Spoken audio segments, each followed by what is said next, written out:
कहा जाता है कि यहाँ यमदेव को भी आकर परास्त होना पड़ा था।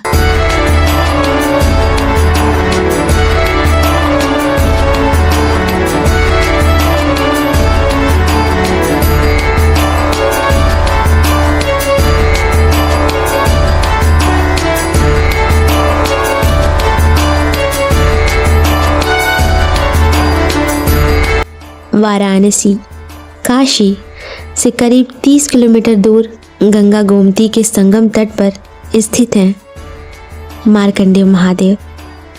काशी से 30 किलोमीटर दूर मार्कंडेय महादेव, जो कि अपने आराध्य महादेव के साथ स्थित हैं, जिन्हें लेकर लोगों के मन में गहरी श्रद्धा है।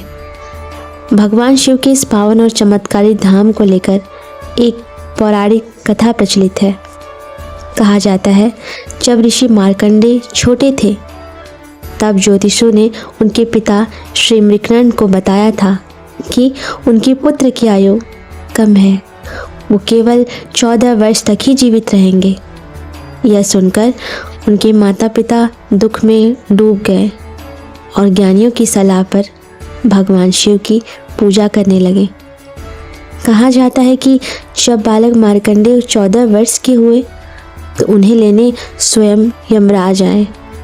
उस समय मार्कंडेय महादेव भी शिव की उपासना में लीन थे और मार्कंडेय अपने अटूट भक्ति के साथ इस मंत्र का जाप कर रहे थे अपनी स्वयं की रक्षा के लिए। ओम त्र्यंबकम यजामहे सुगंधिम पुष्टिवर्धनम उर्वारुकमिव वंदना मृत्युर्मुक्षीय मामृतात्।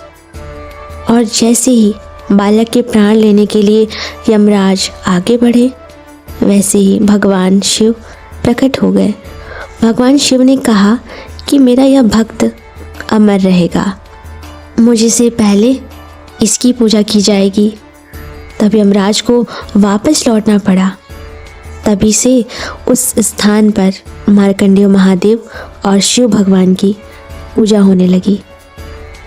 ऐसा माना जाता है भगवान शिव यहाँ आने वाले भक्तों की सभी मनोकामनाएं पूर्ण करते हैं। दूर दूर से श्रद्धालु यहाँ अपनी मनोकामना पूर्ण होने की इच्छा से आते हैं। यह भव्य, शांत और अद्भुत मंदिर गाजीपुर राजमार्ग पर कैथी गांव के पास स्थित है। यह मंदिर भारत के प्रमुख धार्मिक स्थलों में से एक है। यहाँ पर विशेषतः शिवरात्रि, तेरस, धनतेरस के दिन बहुत ज़्यादा भीड़ उमड़ती है।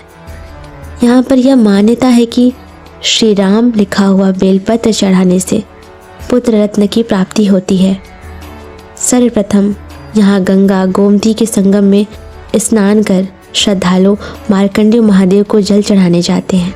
आप सभी अपने आराध्य से मिलने आते हैं और अपने आराध्य से न जाने कहाँ कहाँ से आप मिलने आते हैं, पर यह क्या उचित है कि आप अपने आराध्य को जल चढ़ाकर, उनको प्रसाद चढ़ाकर, उसके जो भी बर्तन हैं, उसके जो भी दोने हैं, वह उनके अर्घ में छोड़ जाएं?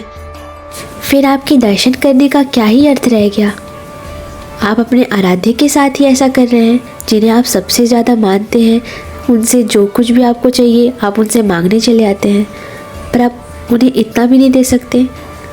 आप अपने और अपने आने वाली पीढ़ी को क्या शिक्षा दे रहे हैं, ज़रा स्वयं से पूछिए।